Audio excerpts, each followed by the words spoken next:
What's better than dogs, lesbians, and devil worshippers? A society of superhumans and a reminder that men are the worst. Welcome to Detecting the Marvelous. Here we have myself, Shaharah Ghaznavi, as well as my amazing co-host, and also really good men, Matt Ardell and Dan. Yeah, I was. Men are the worst.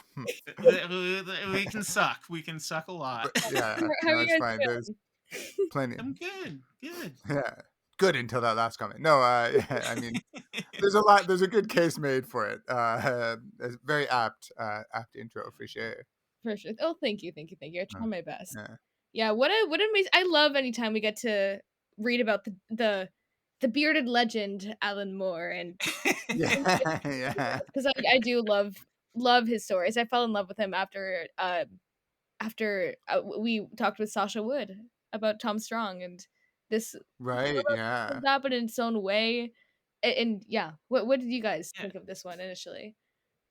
I find it really interesting because like I love Alan Moore as well because of the Mhm. variety of stories he tells. Like it can range from supernatural horror to weird erotic love tales and like everything in between. But it's kind of what I thought it was neat about this one is it's kind of like it reads like a Frank Miller book, but from the exact opposite political perspective. And so Oh, I was like right. I really see. excited.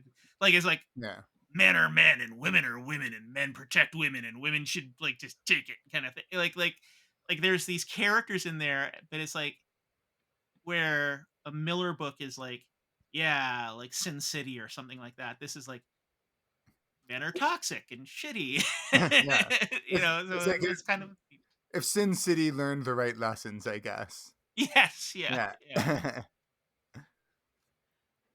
Yeah, no, I thought that it was very interesting and yeah, sort of like a fascinating sort of take because I've seen like lots of there's like superhero parodies or other like police procedural type graphic novels, comic books such as like Gotham Central and stuff like that. But this one, yeah, it was just very different, and he just goes like whole hog like 100% into this very weird bizarre world and you just dive into it. It doesn't like there's Yeah, no like intro or like sort of that's kind of what I liked like about there's it is that it really threw you into this superhuman world that we just accept that it's not just these group of people that have superpowers. It's like kind of everyone has some sort of special something, and that was really cool to just be thrown into that world. yeah. There's the very opening page. It's kind of an interest. It's almost transitioning you into. Well, it literally is actually transitioning you into it, where you've got Robin Slinger, the main character, on the subway from like I don't. It never really is. It lets you just. It doesn't give you the. It world builds on the go because you have her transitioning from like quote unquote normal world Yeah. on the subway. There's normal people, there's a stop, all of them get off, and then all of these science heroes, as he calls it, get on, and then it goes into Neopolis, like the city. Um, so it's like this transition from normalcy to the insanity that is the top 10 kind of thing. Yeah. And it's a like I remember Marvel, there's a period where whenever I'd read like a new issue of something, it would have like a list of the character, like sort of like these little bios, like a couple sentences of each character that's going to be in the issue, and then be like, well, here we're going to catch you up on what happened last time. Even if it was like an issue one, it would be like when they did like Heroes Reborn and stuff, it would be like, well, just so you know, in case you didn't hear it, like, all this happened and now like we're back here and this is what's going on, to make sure that like you were on that, like, you knew why this character was starting at this point. Whereas, and I don't think there's anything wrong with that because I mean, obviously they're trying to get to as big of an audience as possible. This one is like, boom, go, Yeah. yeah. Um, but yeah, if you want, I can start off with some history because I'll get into how like eventually they did actually do a prequel afterwards and stuff like that. But Ooh, Yeah, that'd be yeah, great. here, please yeah. So enlighten this was fun. This was really so it was fun to do. Like so, Top 10 it debuted in September 1999. Was written by Alan Moore with art by Gene Ha and Xander Cannon, colors by Wildstorm FX, and lettering by Todd Klein, who is basically like the letterer in the comic book world. I didn't realize this. He's won 17 Eisner Awards and 9 Harvey Awards. He's like the Oh. Meryl Streep of comic book lettering. Like, incredible. like just yeah, like just like ridiculously accoladed. Um, and it's funny because when I'd be reading it, like there'd be parts where I'm like, this kind of reminds me of Sandman, and he was the guy who designed all the iconic lettering for Sandman, where like each character has their own lettering style. So I thought that was kind of cool to see, and even with thematically, whereas Sandman is mostly with gods and mythological beings, and Top 10 morely focuses on like the superhero tropes, um, working both as like an homage and a parody. It was also heavily influenced by 80s and 90s police procedurals, particularly Hill Street Blues, which Moore says was a very direct inspiration. And with it comes like a lot of the typical police show tropes, such as the Libra killer was inspired by the Scorpio killer from Dirty Harry, which was in turn also influenced by the real life Zodiac killer, and also how it portrays racism, like, you know, where they have these like Smacks, who is like kind of like a racist cop, but only towards like, you know, lizard beings. And like, so you have these fantastical things. And like later on, there's like a robot ghetto, and there'll be like derogatory comments made about shark lawyers that may or may not be Jewish because their last name's Fishman. And there's like I one didn't comment catch that. where like one cop says, he's like, hey, sharks aren't like that, we're actually very intelligent. He's like, oh, I wasn't talking about the shark part of you. But like stuff like that I thought was like, you know, very like these like clever sort of ways of depicting it, even though it came afterwards. Remind me also of like, you know, The Wire, where the cops aren't yeah, like it's not showing, you know, the thing where like the cops are always the saviors, you know, like it's not a Chicago PD kind of world. It is like a Hill Street Blues, or, you know, like The Shield, The Wire kind of world, with how the cops are. Um, and the creative team coming together for Top 10 was very much like this Avengers Assemble type story of like forming a superhero creative team. Gene Ha was a big fan of Alan Moore ever since he was in high school, and you know, his dream was to work with Alan Moore at one point. And he told his friend and fellow artist Alex Ross, who had worked with Moore, who then said, yeah, like if that's what you want to do, then pursue a path where you can work with Moore. And so when Moore started writing for Wildstorm and was hired over there, Haas sent him samples to saying like, oh, hey, like, can you get like, you know, can you get these into Moore's hands? Moore looked at it and liked it and put it out like, yes, this is an artist who I'd like to contact on an upcoming project. And so Ha was really hoping to get to work on Promethea, and said, I really hope I don't get asked to draw Top 10 because it's all giant city backgrounds and crowd scenes. That would just break me. And then Wildstorm said Moore wanted him for Top 10. And he was like, not Promethea?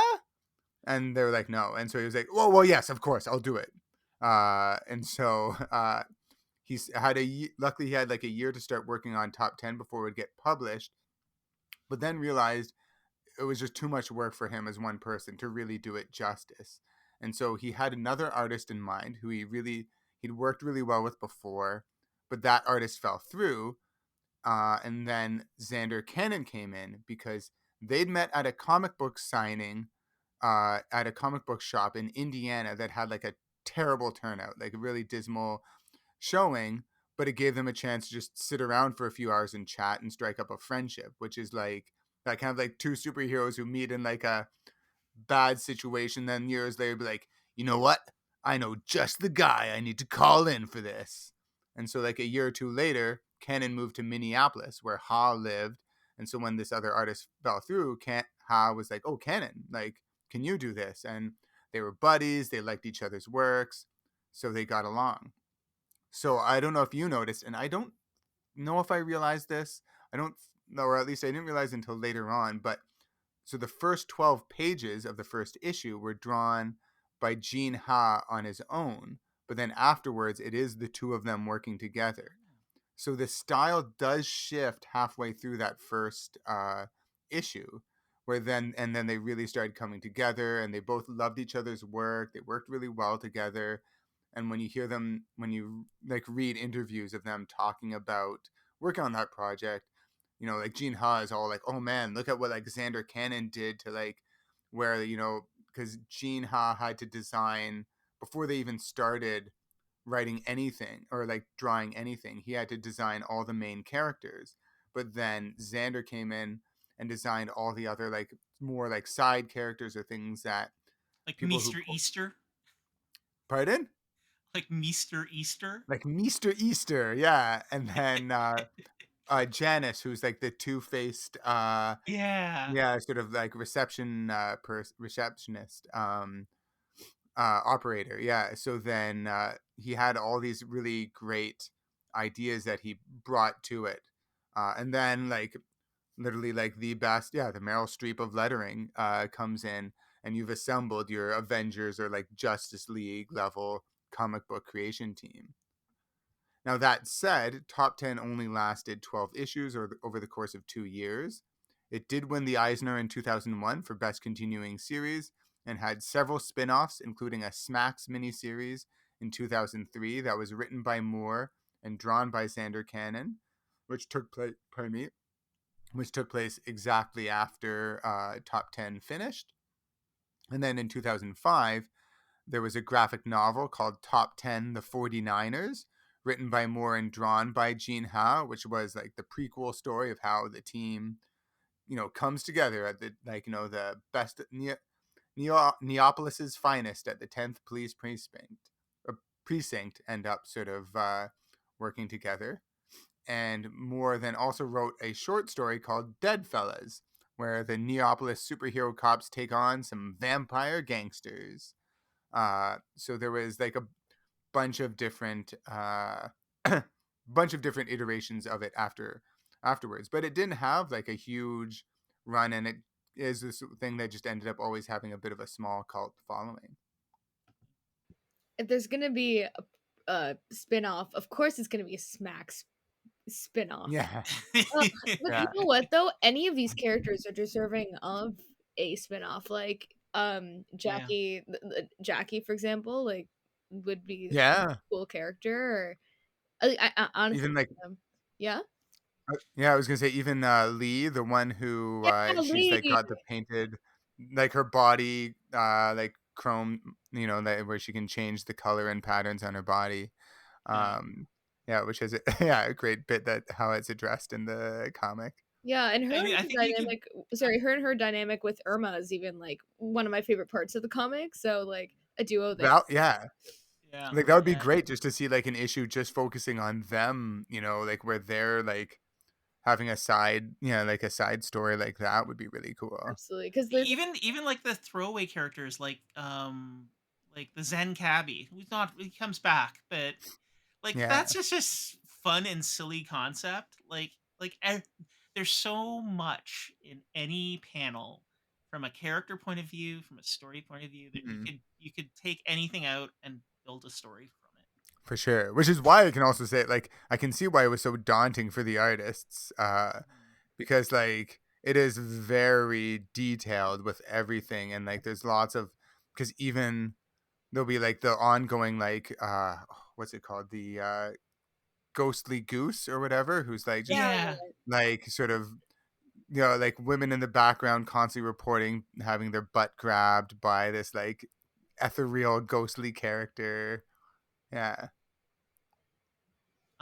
So one of like I'm glad I got an opportunity because like I love Alan Moore, and he often deconstructs a genre, and this is like one of those few opportunities where we got to see him deconstruct like multiple genres simultaneously. Like he's Yeah. Yeah. deconstructing the detective noir with Smacks, the rookie cop drama with Robin, Yeah. the superhero genre, which he calls science heroes, with like the just the world all at the Mhm. same time. And yeah, it's just is it was I like this book. I yeah, it's not something that a lot of, like you said, it has a cult following, and it but I really enjoy the world that he creates here. Yeah, Yeah.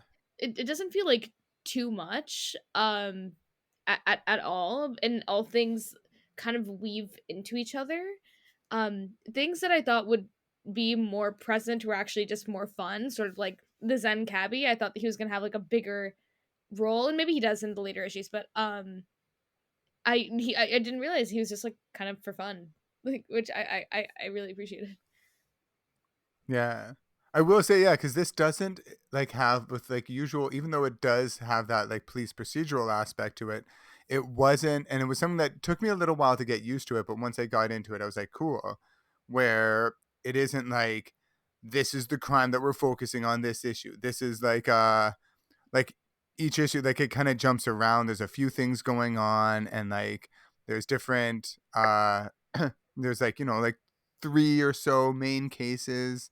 It's not like a clear like this is the A plot. Like this will be the A plot for a bit, but then that it becomes a B plot and then it'll come back again. And so there's a lot of like interweaving of stories where it doesn't, yeah, like follow that again, like another like not following the like mainstream sort of like this to this to this to this kind of way. Well, do you guys want me to run through the beats of these first seven Please, issues? yeah. Yeah. All right. So Robin Slinger, the daughter of a retired cop from the top 10, Colonel Lilliput, is in a world filled with superpowered people with a very different history. Through the course of the first series, we come to identify with her as our through line in this wild world. Powers are compared to a gym. Her powers are sort of small compared to some of her colleagues. Like there's a gymnast with clothes that can shift and change, a talking dog and an exoskeleton, and her partner, an indestructible person who fires force beams from their chest. And those are just the more normal superpowered people that she Yeah. hangs out with. Now, not to question Alan Moore, but I have to wonder how much he knows about actual police work, because just there's moments like when Robin is just dropped in and assigned to a problem officer. There's like no actual order to their shifts. People come and go as they please. There's a huge lack of discipline that can only be described as chaos incarnate. Um, but what he lacks in police procedural components here, he makes up for world character and story. Because I think he realized in reading this is like this isn't important. Like the you know Brooklyn Nine-Nine may be super accurate in how it represents the life of a police officer, but that doesn't serve the story here, kind of thing. And he focused on what works, and it kind of feels like the world, if wa- uh, from Watchmen, if Doctor Manhattan was just like one of many blue dudes with world-altering Yeah. powers. Um, so the lack of procedure leads us to be thrown headfirst into the story, with Robin experiencing murder investigations, drug busts, domestic calls, and more, all in the first couple of weeks. Like any cop drama, you have a central case that runs through the show. This being the first set of 7 issues, it feels sort of like one episode of a show. Mm. Um, we're introduced to Peregrine, a super strong woman detective with the power of flight, and Jack Phantom, a woman detective who can phase through objects. They are the lead detectives on the Libra case, a case with a long running serial killer case who emerges in October, leaving headless sex workers in their wake. Over the course of the story, we see giant monsters and their punk ass kids, robots, psychokinetic Santa, and a whole host of fun stuff, ranging from atomic cats who are used to hunt super powered mice, a bar a bar called Gods, where gods go to drink and act like gods. In short, total a-holes, and casual racism, sexism, and homophobia that people wanted to do, from people that wanted to do good, but have been broken by a system that's corrupt and failing. Which is which is interesting because this series seems to illustrate what can turn a good person bad in many ways. Um, the Lieber case is a simple through line. It's an interesting plot used to drive the story forward and introduce us to characters, ultimately turning out to be an alien sex worker who had gone into hibernation to metamorphose into something else in her next life stage. Because, of course, Alan As it Moore. happens, as one Yeah, does. as one does. But the real story is the setup set up in the opening few pages when Saddles, a runner for an evil super scientist turned drug maker, is found dead. Saddle's sidekick Boots is tracked down using also another character set up in the opening pages, the Zen cabbie we spoke about, which is all to set up a larger mystery that spans the entire series, not just the top 10, but the multiverse. Because, yeah, top 10 is just one precinct in a multiverse that's all shades of reality, weirder than the last. Um, but it's a neat taste of a dark and dirty world with a well intentioned but broken individuals trying to do right. So yeah, I kept it a little vague. There's mystery there, I don't want to Yeah, get for into too much, sure. but it's also so dense. It's hard to summarize. It's just there's so much going on every panel. Um, For and sure. I found like it. Oh, I'm sorry. I was just gonna yeah, say I found it took me longer to read this than a lot of other issues or things we've done that would be 6 or 7 issues long, just because there's so much. Like oh everything yeah, from like stuff that's in the background, like a there's like a delivery service that is not offering same day delivery but previous day delivery. So they make sure they make sure your packages get here yesterday. Like yeah, and and then there's also yeah, like sort of so you'll have all those kinds of background stuff, but you'll have like, yeah, like the ghostly goose conversations happening in the background of a bigger thing. Someone's listening to some like robot rap music or so like those lyrics will be there and there'll be like other stuff going on while also like these bigger conversations happening, and yeah. people are having two conversations at once because there's multiple stories they're talking about. And Yeah. yeah. The incredible little so I you didn't get to this issue, Shahara, but a certain blue box point pops up at one point in a later issue that you What? might be interested in. It's just in a And you single told me panel only to read flying until by. issue 7? Oh my goodness. Yeah. But I mean, it's also stuff like there's a truck bed loaded with Modocs at one Hilarious. point. It's just like a truck of Modocs, and Oh it's just wow. different colored Modocs. Or, but you got like the Church of the Great Hole in the ground, a literal Yeah. Doctor Octopus, power rings and things. There's a V for Vendetta joke reference, hidden in the background at one point. The pharmacy RX Min, the Right, like, yeah, instead so of there's X-Men that's and, funny. sidekicks boy band, there's a guy who's totally dressed like Wolverine. The Rat Fink Hot Rods make an appearance at one point. So it's just like they just play with this world in a way that Yeah. I found really fun. Yeah, it wouldn't be Alan Yeah. Moore if there weren't, like, a bunch of little jokes written out in the background of something so you catch it, or, like, whether it's that, the sergeant's list of what their to-dos are, and his bullet points are just all jokes. It's like, they're gonna talk about Yeah. this, and they're gonna talk about it's framed very, very well, and it wouldn't be Alan Moore if it wasn't. Yeah. Yeah. Yeah. One of the sorry, go ahead. No, no, no, go ahead. I was just gonna say, yeah, like lots of little like Easter eggs and stuff like that. Yeah. And one of the things I found interesting, because like there's like clicker, like the term that they're using for, what are they called? Pharaoh Americans, I think. Oh right, Yeah. yeah. Like, yeah. I'm It's trying to remember. interesting because like if there's any other comic book writer, I would think it was just coincidence that they took, because robot literally translates into slave. That's Right. what the word means. And that to use that to have African American culture overlaid onto this robotic culture. Any other writer, I would say that's a coincidence, but with Alan Moore, I am sure he was like, how can I represent these robots as a distinct culture? Well, what culture has a similar life experience? And you probably look like, well, slaves, African Americans were used as slaves, and sort of drew that Right. connection. Um, but I it's didn't. just Yeah, I hadn't it's even thought of that. But yeah, I'm positive he would have like that was intentional.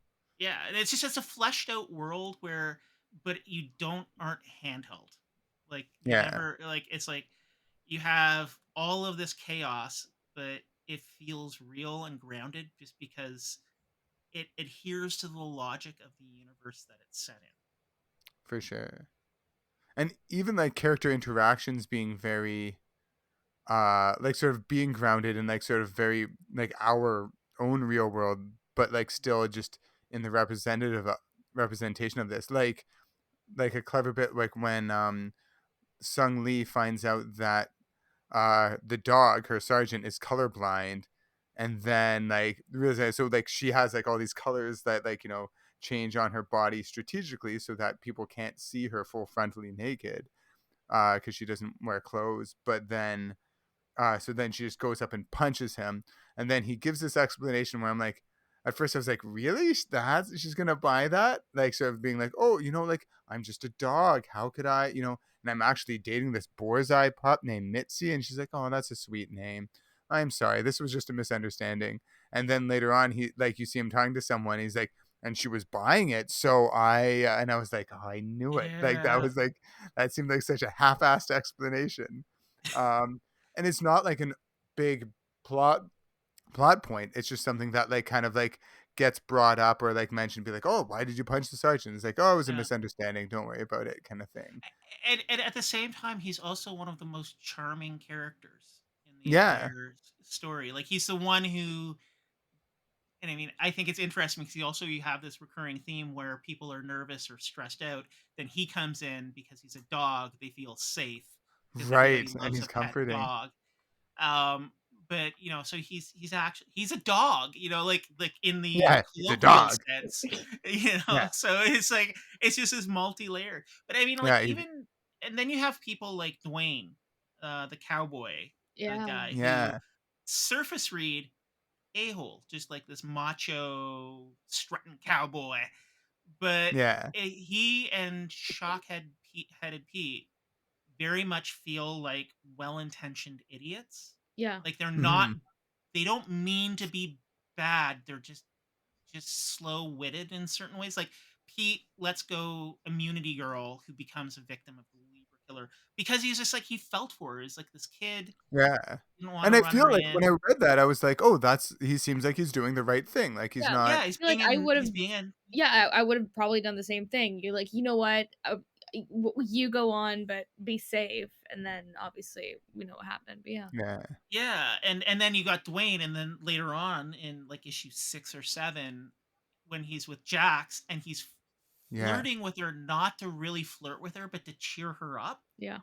and because he knows her and knows this is what she wants to hear to feel yeah, positive. Because he had like Irma saying, "Oh, he's like using the D word and stuff like that," and you had like yeah, so you have this homophobia, but it's the worst, and what I feel is the worst kind of discrimination, which is just that sort of passive, low level discrimination that permeates a lot of workplaces and environments where it's not intentional. Like intentional discrimination is something you can confront easily. Yeah. yeah, It's the culture of toxicity that's much harder. And yeah, so here's Dwayne. He's kind of flirting with her, and he puts his life in danger to save her from the Zodiac or from the Libra killer. yeah, He putting his body in the line and getting his guns chopped up and stuff. Yeah, Um, he's very chivalrous in that moment, like, very much being yeah, like, phase out so that she can, like, be, protected, and then he'll, like, take the brunt of it, and, like, he really is very thoughtful. And then also with his mom later on, yeah, Yeah. yeah, he goes His to help her character with his mom. absolutely had a heart of gold, and I think that he was the one who was feeling a lot of grief and guilt after, um oh shoot, I can't remember his name, but the Russian, not the Russian scientist, but the scientist, used his oh gun yeah, to kill himself. Right, the Grumkov guy, or yeah, something. the Yeah, guy they're interrogating who takes his gun and kills And himself, yeah. exactly, yeah, and, in a sense, like, not feeling macho-ish about, like, or at least it hadn't crossed his mind that he could get help, and that, he was feeling Right. this guilt, and they're like, "Yeah, that's not the greatest way to feel, and also it's completely fine that you feel that way because what happened to you is kind of traumatic, and you shouldn't have to hold that." And him accepting, Right, like, yeah. his arc as a character was one of my favorites, and I wasn't expecting it to be one of my favorites. yeah, Sure. yeah. And his like lusting after that saddle, like, oh, I could ride this. This would just be so perfect with my theme. And it's like, really Yeah. thinking about that? It Um, reminded me of, like, in Wayne's World when he looks at the guitar and he's like, "Oh, she will be mine. Yes, she will be mine." yeah. Oh, sorry. Oh, Matt's getting a call in the middle of the Yeah, it's episode. from Alan Moore himself. Yeah. Yeah, yeah, I'd be like, "Matt, we need you over at Neapolis right away." Off we Yeah, go. yeah. uh, Smacks has got another groundbreaking case that you now Smacks is an interest. Like I like first 7 issues. Robin is really the through line. Mhm. I feel, even though if you read up about it, it lists Max as the main character, and he's the one who gets a mm, spin off. I think his is a more long term arc because this is at least like he softens by the end of these issues, but he's really hard to connect with. I find yeah, like that's the one criticism. I mean, it's not necessarily yeah, criticism because we're 7 issues into like a two, like about halfway through yeah, um the main story because there's 2 seasons. But I mean, he's such a dumbass. Like, mhm, like he escalates everything, yeah, and but that's kind of in a way that's also grounded in a realism, because he's mourning the loss of a partner, so he's doing right, stupid things because he doesn't want to be alive, but at the same time, he's indestructible and can't die. So he's yeah, picking fights with like I loved the drunken Godzilla analog that shows yeah, up. yeah, And they're like, we're no Uncle Gojira. And I'm like, whoa, I think Godzilla might have a thing or two to say about being called that. yeah, Like, yeah, it's like, whoa. But yeah.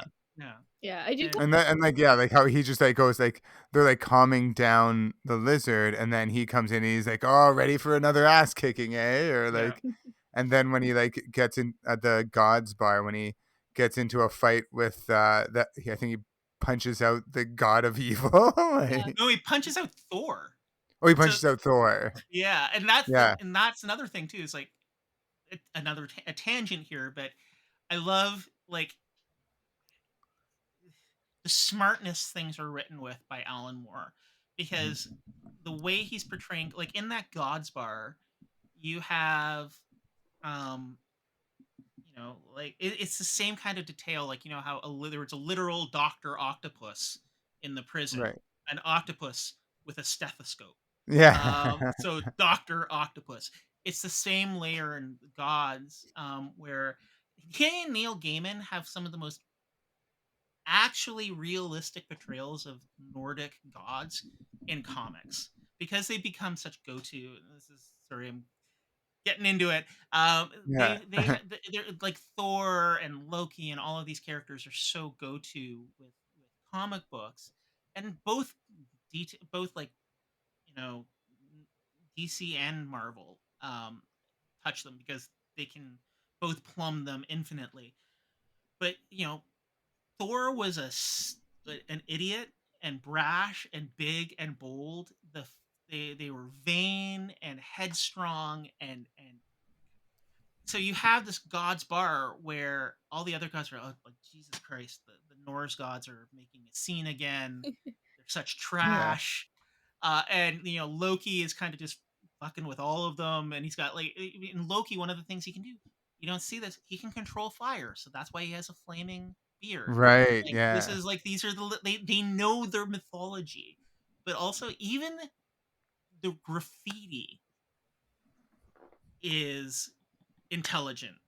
Yeah. Um, like so you've got Oedipus is a mother effer. Oh my god, yes! Right, yeah. Again, like, yeah, Yeah, the smart humor in the background. Continue, yeah. yeah, yeah. So you got Oedipus Yeah. is a mother effer. Don't calliope on your shoes. Um, one god, sun god, rah rah rah. Just Yeah.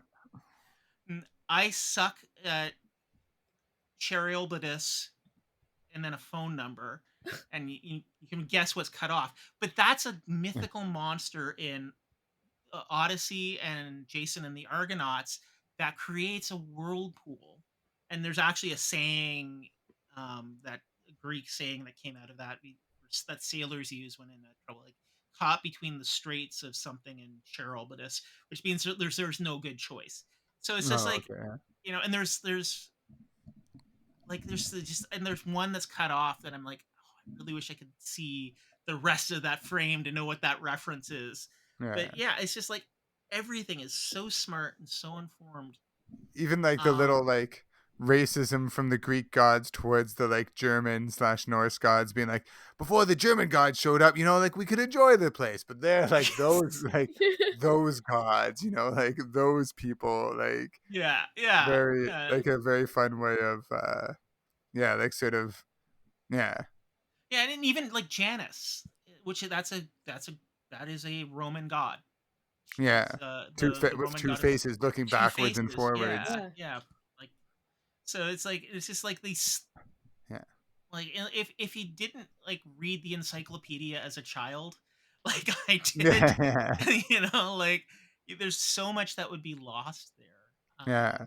And then stuff like little like fun touches like Janice then like her two faces arguing like I'm gonna tell them. No, I want to tell them. Like, oh, you're such a Yes. glory hog. Yeah.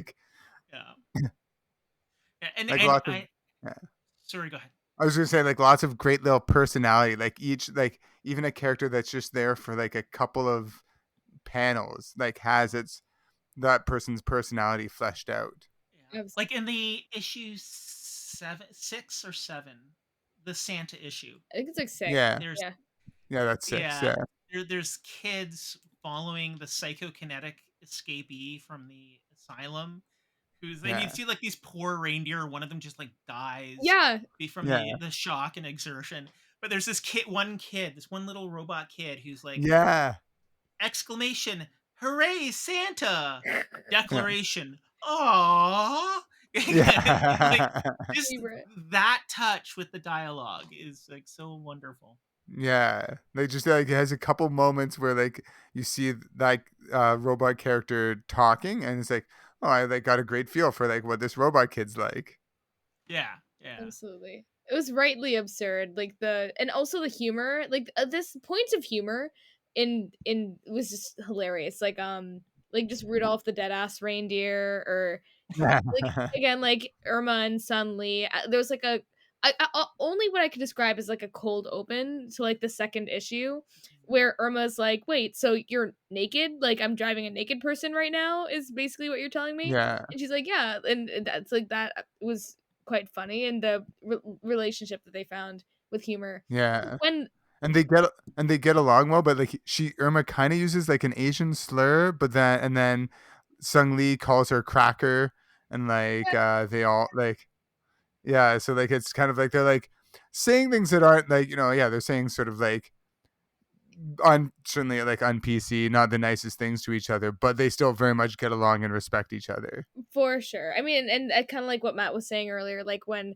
like, the use of the D word, or like, being like, oh, you're not Right. one of those like liberal, like, homosexuals or whatever, like to Robin, Yeah. and I don't know that, like, things like that were just continuing to pop up, and again, it's like a systemic, in Yeah. yeah, or like not like a forefront of like racism or, or homophobia, but it doesn't exist within this kind of realm. But For And sure. one of the things I found kind of interesting about this is like I think every one of those cops went in wanting to be good people, and it slowly broke them down. I think that is the through line. I Yeah. think for Smats, um, is like he didn't want to be this racist kind of dick, but he got broken by like family trauma and his partner dying and all of this other stuff slowly eroded his moral compass. Mm. Hmm. And it's kind of an interesting story because it's like, it's usually like this black or white, cops are good, cops are bad, whereas like this is more cops are human, even if Yeah. they're superhuman cops, they're still human Yeah. inside. Oh, that's such a good tagline. Yeah. Well, Cops are maybe human, even cops if are human. they're superhuman. Top 10. That's going to be my pitch when I go into Amazon. I think Yeah. we gotta pitch it. We gotta put on a shirt. We gotta. Yeah. Yeah, yeah. Warner Brothers, call us. Yeah. But any final thoughts on top 10? Mm. I I mean, didn't other real than yeah, it was. No, sorry. Go ahead, Shahara. I didn't realize that Sarge would just be a dog. Like straight up. Like I Right. thought that he was a humanoid dog, but you take away the exoskeleton and he's just a Doberman. A dog. Yeah, yeah. That I thought was such a great reveal. I was like, oh, like he's literally like I thought, yeah, like he was like a dog, like robot dog man kind of thing. And then Yeah, it's like, oh no, he's just a dog and like a big exoskeleton to keep him standing up.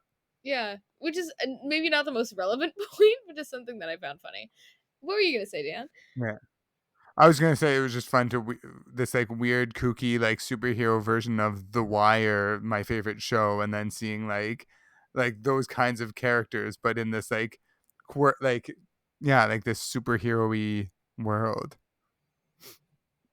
Well, thanks for letting me expound on one of my favorite comics, and I guess we'll go Yeah. out with Book 'em, Dano.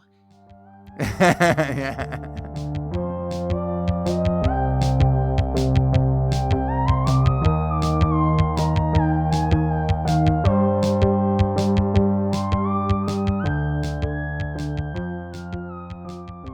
You've been listening to Detecting the Marvelous, a Far From Here and ShowbizMonkeys.com co-production. Your producers are Dan Rosen, Matt Erdill, and Shaharah Ghaznavi. Music by Glenn Bouchamp, and art by Ben Steamroller. Thanks for listening, and remember, true believers, Excelsior!